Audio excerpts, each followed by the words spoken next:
Hello guys, good morning, જય માતાજી, જય શ્રી કૃષ્ણ। આઈ હોપ તમે બધા મજામાં હશો। હું પણ મજામાં છું।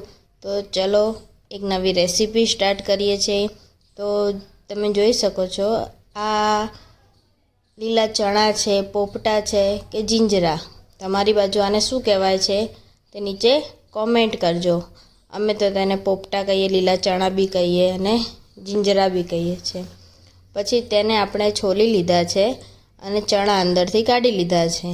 હવે તેને એકવાર ધોઈ અને પછી પાણી લઈ અને હવે તેને કુકરમાં આપણે બાફવા મૂકવાના છે। તો બાફતી વખતે તેમાં આપણે નાખી દઈશું થોડું મીઠું, એટલે એની અંદર મીઠાનો સ્વાદ આવી જાય એટલે એ સરસ લાગે છે।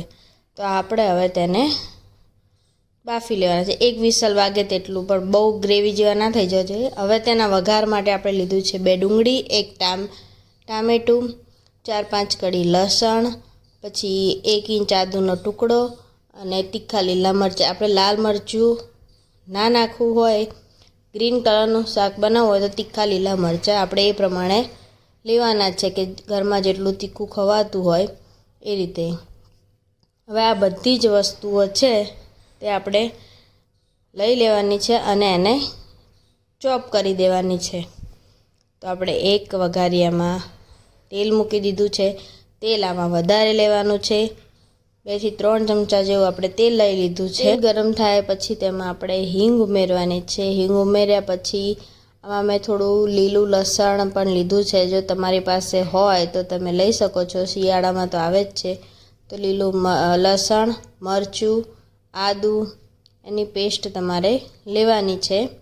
એ સરસ તેલ તમે જોઈ શકો છો કે કેટલું વધારે છે, એ રીતે તમારે તેલ લેવાનું છે। પછી આપણે ચોપરમાં ડુંગળી છે તેને ચોપ કરી દીધી છે ઝીણી ઝીણી।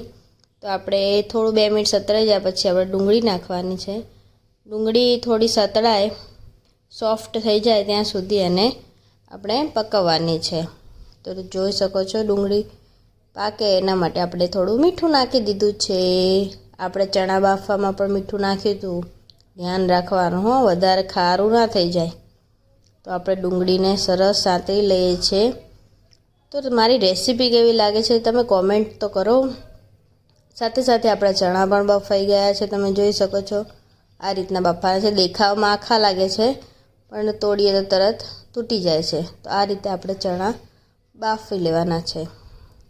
પછી ત્યાં સુધી આપણી ડુંગળી પણ સોફ્ટ થઈ ગઈ છે, તમે જોઈ શકો છો એકદમ સરસ કલર ડુંગળીમાં આવી ગયો છે, પિંક કલરની જેવી થઈ ગઈ છે। હવે આપણે તેમાં ચોપ કરેલા ટામેટાં ઉમેરીશું, એને પણ ઝીણા ઝીણા ચોપરમાં આપણે ચોપ કરી લીધા છે। હવે આ બધું સરસ સાંતળી લેશું અને જ્યાં સુધી ટામેટાં સોફ્ટ ના થઈ જાય ત્યાં સુધી આપણે એને સાંતળવાનું છે, ટામેટાની ગ્રેવી જેવું થઈ જાય ત્યાં સુધી। તો તમે જોઈ શકો છો કે આપણે ટામેટાં સોફ્ટ થવા છે અને હવે આ ચણા છે જે એને આપણે થોડા મેશ કરી લેવાના છે, એટલે એનાથી થોડો રસો છે તે ઘટ્ટ પણ થશે। અને હા, આને તમે રોટલી, પરોઠા ગમે તેની સાથે પણ ખાઈ શકો છો। હવે આપણે તેમાં મસાલા એડ કરીએ। આપણે તેમાં ઉમેરીશું હળદર, થોડું જેવું લાલ મરચું, પછી દાણા જીરું પાવડર।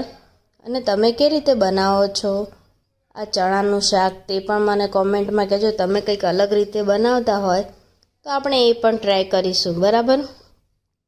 તો મસ્ત મસાલા બધા મિક્સ થઈ ગયા છે, તેલમાં સતળાઈ જાય અને જો ટામેટાં ને બધું મેશ જેવું થઈ ગયું છે, ગ્રેવી જેવું।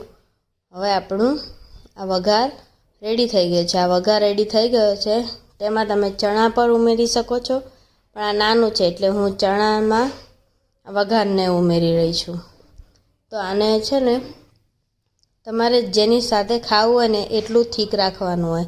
રોટલા સાથે ખાવું હોય તો ચોળીને ખાતા હોય તો થોડું ઢીલું રાખવાનું, રોટલી સાથે કે પરોઠા કે ભાખરી સાથે કે ચોળીને ખાવું હોય તો ઢીલું રાખવાનું, નહીંતર થોડું થીક રાખવાનું શાકની જેમ।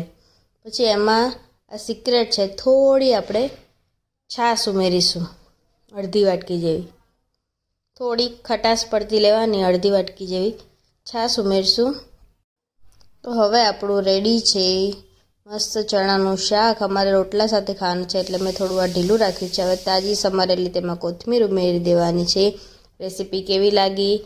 સારી લાગી હોય તો કોમેન્ટ કરજો, શેર કરજો અને મારી ચેનલમાં નવા હોય તો તેને સબસ્ક્રાઈબ કરજો. અને હવે કઈ રેસીપી જોવા માંગો છો તે કોમેન્ટમાં કહેજો. તો બાય બાય, મળીએ નવી રેસીપી સાથે આવતીકાલે. ત્યાં સુધી એન્જોય. જલ્દી સિઝન જાય એ પહેલાં બનાવી લો તમારા ઘરે. આવજો.